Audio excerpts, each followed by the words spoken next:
Assalamu alaikum, welcome to my channel Ocean of Knowledge. So let's learn vocabulary words today. The first word is verdict. Verdict का मतलब होता है फैसला करना, opinion देना या जजमेंट देना. ये वर्ड लीगल सेंस में इस्तेमाल होता है और इस वर्ड के सिनोनिम्स होते हैं adjudication, conclusion, decision, decree, prognosis and conviction. Basically जो ये सारे वर्ड्स हैं ये लीगल सेंस में ही यूज़ किए जाते हैं. प्रोग्नोसिस जो इसमें है उसका मतलब ये होता है कि कोई चीज़ को प्रेडिक्ट करना, फोरकास्ट करना. ठीक है, यानी कि ऐसी सिचुएशन जिसके लाइकली रिजल्ट्स आपको पता होते हैं. ठीक है, इसी तरह से आप ये कहते हैं कि इसका मतलब होता है डिसीजन देना. So the jury return a verdict of not guilty, यानी कि एक मुल्जिम जूरी के सामने था और जूरी ने ये कहा कि ये जो इंसान है इसने ये गुनाह नहीं किया. ठीक है, तो उसने वर्डिक्ट दे दिया, उसने एक जूरी ने अपना फैसला दे दिया. नेक्स्ट वर्ड हमारे पास है एब्रेशन. एब्रेशन का मतलब होता है ख़राबी करना या दिमागी खलल या गुमराही, यानी कि कोई ऐसी चीज़ जो कि नॉर्मेलिटी से हट जाती है, जो कि एक डेविएंट पाथ फॉलो करने लग जाती है. डेविएंट मतलब एक गुमराही का रास्ता, एक गलत रास्ता. A departure from what is normal, usual or expected, typically an unwelcome one. ठीक है, या फिर हम ये कह सकते हैं कि characteristic that deviates from the normal type, यानी कि जब इंसानों का जो जहन होता है वो एक नॉर्मल इंसान से थोड़ा सा हट जाता है, उसमें कोई दिमागी खलल वगैरह पैदा हो जाता है. अब आपके मुल्क में जब भी खराबी पैदा होती है हम उसके लिए एब्रेशन का वर्ड यूज़ कर सकते हैं. सिनोनिम्स इसके देख लेते हैं कि एबनॉर्मेलिटी, डेविएशन, एसेंट्रिसिटी. अब एसेंट्रिसिटी का भी यही मतलब होता है कि ऑड बिहेवियर, कुछ हट के बिहेवियर करना, कुछ अजीब बिहेवियर करना is known as eccentric behaviour. Irregularity, digression भी यही होता है कि एक रास्ते से स्ट्रेट पाथ से हट जाना. ठीक है, डिसऑर्डर या डिजीज़ भी हम ये कह सकते हैं. So they describe the outbreak of violence in an area as an aberration. उन्होंने ये कहा कि इस एरिया में जो वायलेंस एकदम से आउटब्रेक हो चुका है ये एक एब्रेशन है, यानी कि ये एक एबनॉर्मेलिटी है, ये एक इरेगुलरिटी है. ऐसा यूजुअली नहीं होता था लेकिन अब ये हो रहा है.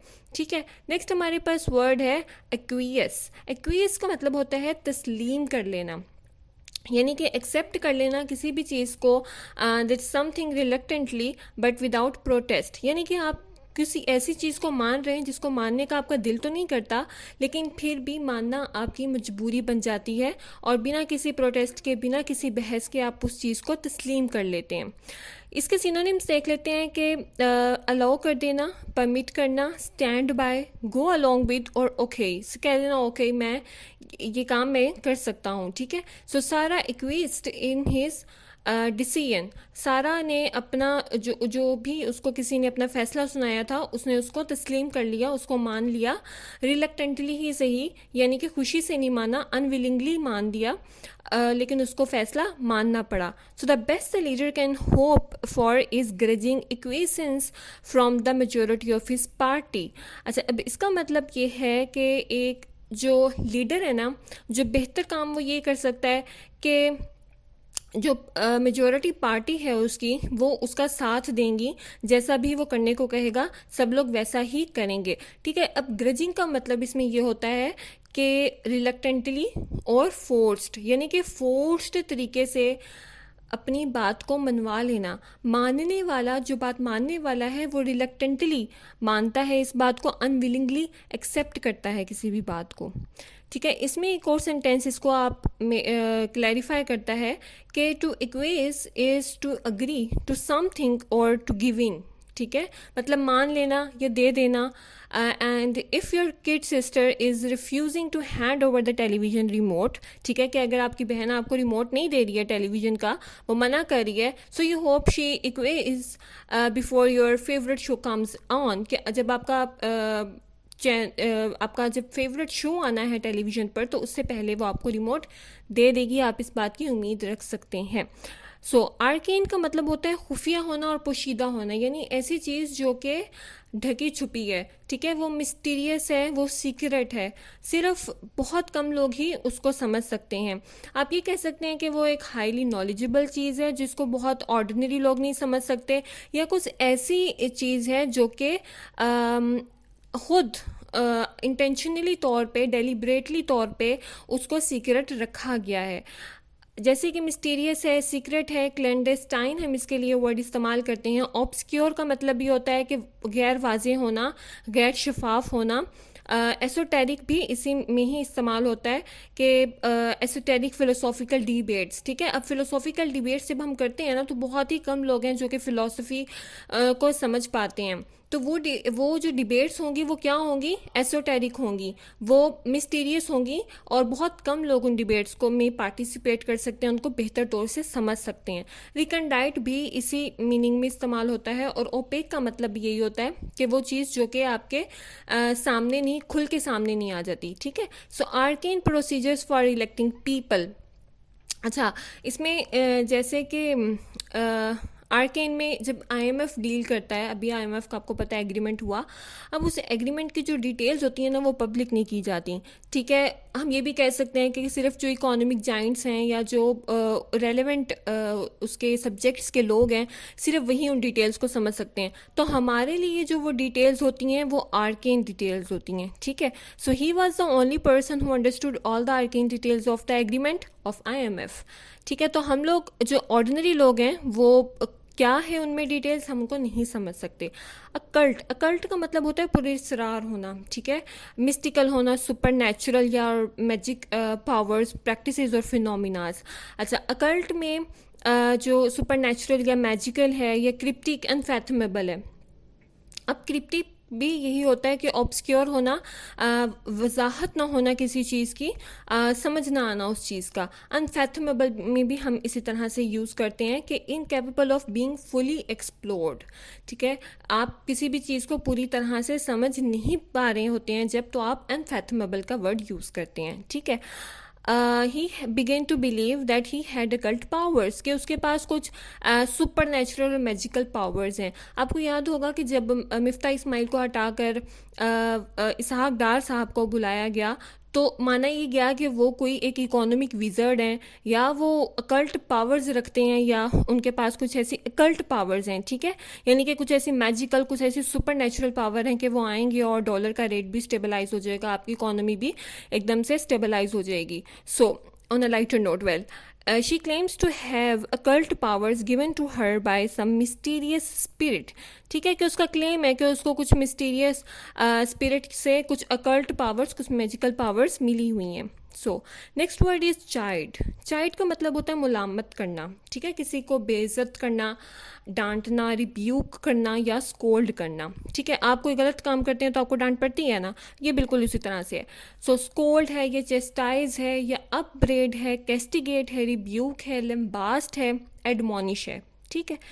तो ये सारे वर्ड्स आप स्कोल्ड में ही यूज़ करेंगे, डांटना में, बेइज्जत करना में, या लम्बास्ट कह लें आप, क्रिटिसाइज़ करना, किसी चीज़ पर तनकीद करना, ठीक है। So she chided him for not replying to her letters, ठीक है। अब उसने क्या किया, उसने अपना गुस्सा निकाला या उसने डांटा, स्कोल्ड किया, उसने रिब्यूक किया या तनकीद की, लम्बास्ट किया, एडमोनिश किया कि उसने मेरे लेटर्स का जवाब क्यों नहीं दिया, ठीक है। So she chided him into apologising.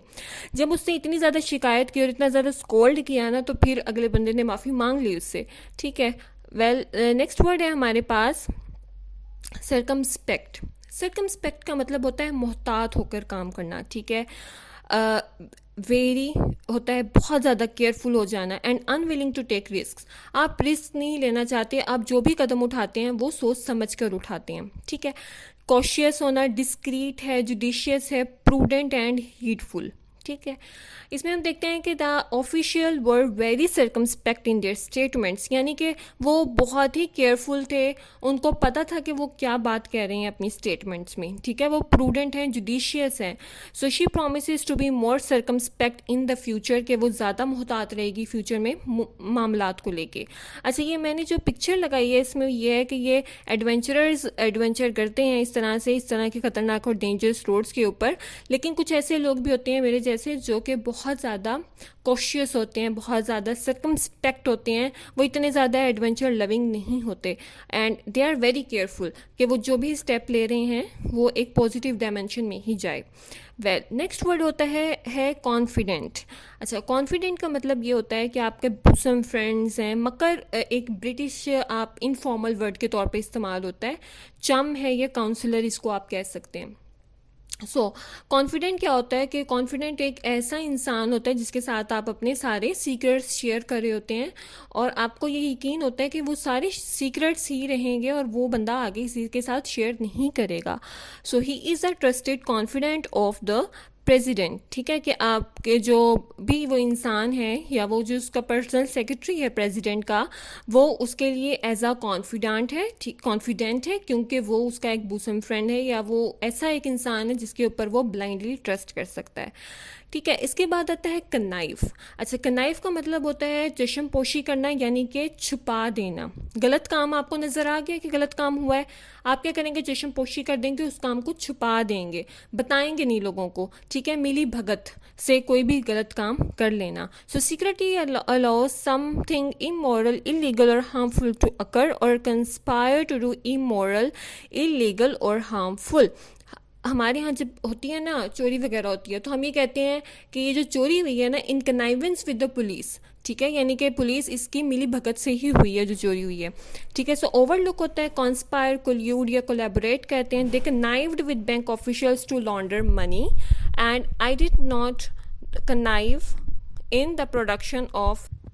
So the word is I did not connive in the production of these documents.